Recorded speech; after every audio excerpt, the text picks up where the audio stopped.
이제 붓의 성격을 지금 잘 모를 수밖에 없어요.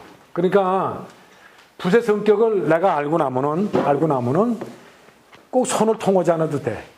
뭐 아무렇게나 뭐 오른쪽 쓰던 사람이 오른쪽 마비가 뭐 왼손으로 쓸 수도 있고, 뭐 지금 손이 잘린 사람은 입으로 물어 써도 되는 거야. 될 수가 있어. 근데 일단 머리가 이 붓의 운영법을 알고 나면은, 그 다음에는 손은 뭐 통하지 않아도 된다. 아무래도 그게 나온다.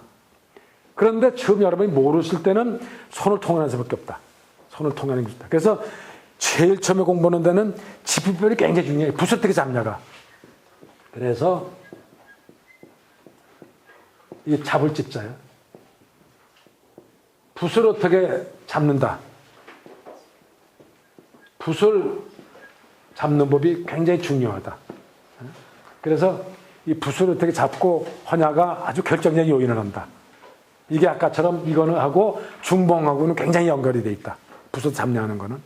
그래서 붓을 바르게 잡는 거가 제일 처음의 요건이에요. 그게 바로 잡는다. 그러면 붓을 잡는데 제일 큰 요건은 가장 건실하게 잡는 거야. 가장 튼튼하게.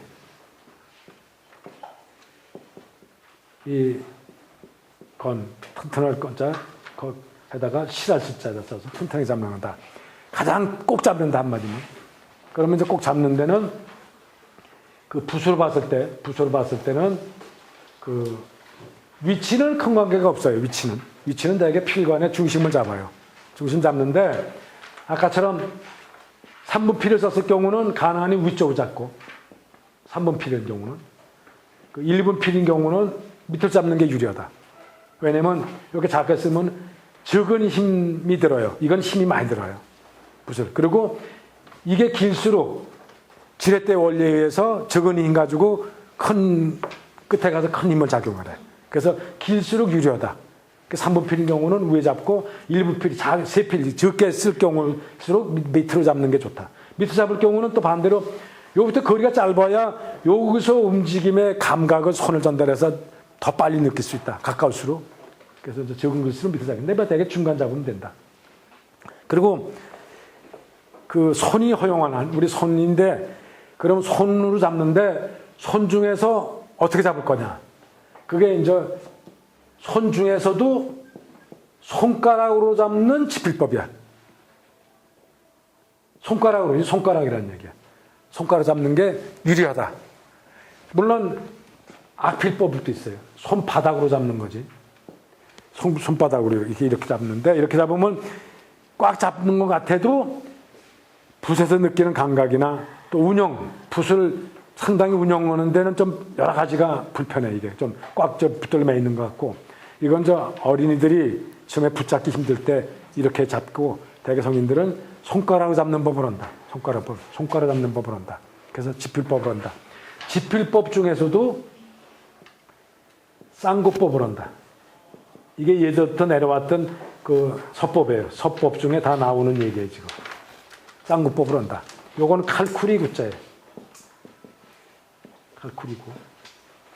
두 개의 칼쿠리가 돼야 된다. 그래서 쌍구법이라는 거는 요렇게 그 검지하고 장지가 이렇게 첫째 마디에다 넣어가지고 탁 칼쿠리 모양을 만들어가지고 이렇게 감싸 안고 그 엄지를 그 사이에다가 이렇게 밀어서 끝으로 잡아. 그 잡고 약지와 요 약지하고 요 세 소지인데 소지를 보완을 해가지고 이렇게 해서 등으로 손톱과 살사이에 붙여서 밀어서 이렇게 해서 이렇게 잡는다. 이렇게 잡으면 요 첫째 마디 안으로 들어오진 말아야 돼. 요것도 첫째 마디 손끝으로 잡는 거야. 손끝으로. 손가락 끝으로 재 잡는 거야, 지금. 전부 손가락 끝으로 잡혀 있는 거예요. 그 대신 꼭 이렇게 잡고 필관을 향해서 이렇게. 그래서 장지와 검지가 이렇게 두 개의 카쿠리 모양 돼 있다. 그래서 쌍구법이에요. 그래서 요 모양이 그 거위의 머리처럼 생겼다 그래서 왕이지가 지필법이 얼마나 중요한지 거위를 이렇게 좋아했어. 아주 시가 유명하게 많이 나오죠. 왕이지가 거위를 좋아했다는 게. 그래서 자기의 황정경을 써가지고 거위 얼마리하고 바꾸고 그거에 이제 바꾸고 그러는데 거위를 항상 보면서 쌍구법을 잊지 않았다. 어느 정도냐면 이 지필법이 이렇게 중요하다고 하는 게 강조한 얘기죠. 이렇게 이렇게 잡아서 꼭 잡. 이렇게 잡고 나면은 이 필관을 향해서 손가락들이 전부 감싼 듯이 우사앉아. 그리고 잡고 나면은 서부부에 뭐 지실장어란 말이 있는데 손가락은 꼭 잡고 그 다음에 그 손바닥은 그 허하다. 지실장어 이런 말이 있어요. 근데 그거는 이렇게 잡고 나보면 그 손가락들은 옹골차게 딱 풀관 향해 있고 손바닥은 이렇게 여유가 펴 있고 그래서 이렇게 잡고 나면은 이 붓이 이렇게 됐는데 지금 뭐 얘기가 많아서 시간이 될지 몰라. 이렇게 해서 놓고 그 다음에 이게 중요한 거는요. 이렇게 잡고 나면은 손가락의 일부가 돼요. 거의 잡은 붓이 손 자체가 일부 돼서 누가 쓰는 중에 이렇게 잡으면 손이 같이 올라가고 일단은 딱 잡히고 그 다음에 이렇게 움직이면 손이 같이 돌아가지 붓만 빠져나가질 않아. 그러니까 이렇게 잡고 나면은 뭐냐면 그 지금 필관을 보면은 필관이 이렇게 보면은 여기 지금 검지가 앉으면 반대로 엄지가 여기서 반대로 이렇게 심해 견제를 해. 그다음 장지가 여기 있으면 심해 견제를 여기 그 약지하고 소지하고 뼘에서 이렇게 힘의 견제가 되는 거죠. 사방 하나씩 잡히는 거예요, 지금. 손이. 필관량에서 보면. 이렇게 보면은 요쪽 둘이 작업은 요 힘은 이렇게 둘이 견제하고 이렇게 둘이 견제했거든. 이거는 검지는 필관을 향해서 이렇게 향하고 엄지는 반대로 이렇게 향하고 장지는 손바닥 안으로 작용하고 둘이서 밑에서 등으로 받쳐 잡아. 그러면 사방 꼭 잡히죠. 그리고 손가락 길이가 다르기 때문에 첫째 마디에다가 다 잡아넣으려고 그러면은 저절로 사람 손이 전부 달라요. 그 손가락 길이에 따라서 적당하게 이게 사이가 벌어져야 됩니다. 이게 떨어져야지 요 첫째 마디에다 마디에 들어갈 수 있어요. 그래서 붓으로 봤을 때 손이 자연스럽게 허용하는 한 넓게 잡는 것이 튼튼할 요건이죠. 이게 좁게 잡는 것보다는. 그러니까 저절로 아까처럼 내 손길이에 서로 손가락 길이들이 조금 다르니까 그 길이에 맞게 첫째 마디에 집어넣고 나면은 저절로 이렇게 폭이 이렇게 넓은 범위에서 잡혀진다. 그리고 사방 이렇게 하나씩 잡힌다. 만약에 이렇게 잡았다 그러면은 이렇게는 붓이 이동이 되는데 이렇게 될 때는 붓이 손하고 유리가 되지. 이렇게 될 때는. 그러니까는 양쪽으로 똑같이 이렇게 붓을 봤을 때는 이 두 가지만 적용하면 가장 튼튼히 잡는 요건이 되고 또 하나는 우리 손가락으로는 손끝에 전부 잡는 힘이 생겨요. 손끝으로. 그 손끝으로만 전부 잡으면은 바로 이 꼭 잡는 힘이 생긴다.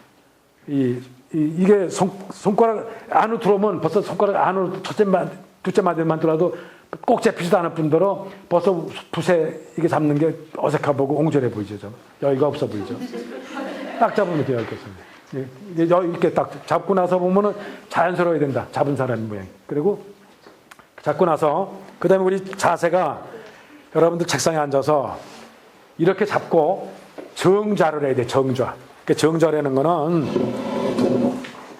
불교에서 얘기하면 선좌, 정좌 그러는데 허리를 바로 펴고 이 손은 이제 앞으로 이렇게 문진을 놔요. 문진을 종이를 하나 놓고 놓으면 완전히 있고 이 손은 밑에서 종이가 안 움직이게끔 가만히 종이만 눌러요. 누르고 이걸 잡는데 지금 우리 손 모양이 여러분들 보면 손 모양이 어떻게 생겼냐면 이 손목은 이렇게 움직이기 편하게 돼 있죠. 그 대신 이거는 이렇게 움직이죠.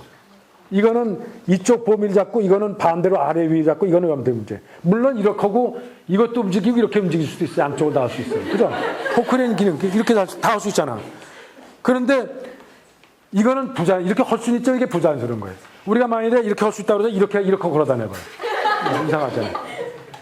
자연스럽기는 이거는 이렇게 돼 있고 이거는 이렇게 움직이고 이거는 이렇게 돼야 자연스러운 거예요. 그래서 딱 이렇게 돼 있는 게 바로 그 자세예요. 우리 차렷 자세로 한다 그러면 이렇게 서 있는 자세가 가장 자연스러운 자세다. 그럼 이 상태에서 붓을 잡았다. 그러면 이거 붙였다. 이걸 여기 붙였다 이 말이에요. 이거를 이 사이를 붙였다. 그러면은 붓은 이렇게 와요. 그죠? 이렇게 오는데 붓을 똑바로 세워. 아니네. 그럼 전체가 붓만 세우는 게 아니라 전체가 움직이면서 이 팔꿈치를 들어서 붓이 똑바로 되도록 움직이면은 요 팔목보다 팔꿈치가 약간 낮아야 수직이 돼. 그죠? 약간 이게 낮아야 요게 붓이 수직이 와. 그런데 이거와 수평이 되도록 걸어냈단 말이에요, 거의. 그럼 더 들으라는 얘기야, 이렇게. 이것이 뭐라고 그러냐면 소법에 현안을 하라고 그래.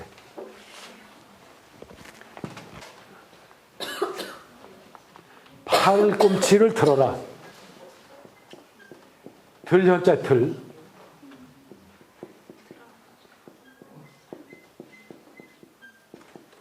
이 팔꿈치 완자야, 완.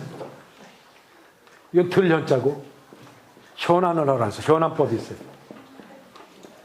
그러니까 이 상태에서 바로 이런 상태에서 그냥 자연스럽게 약간 들어라. 그러면은 정자에서 허리를 바르게 펴고 정자에서 손을 가만히 놓은 상태에서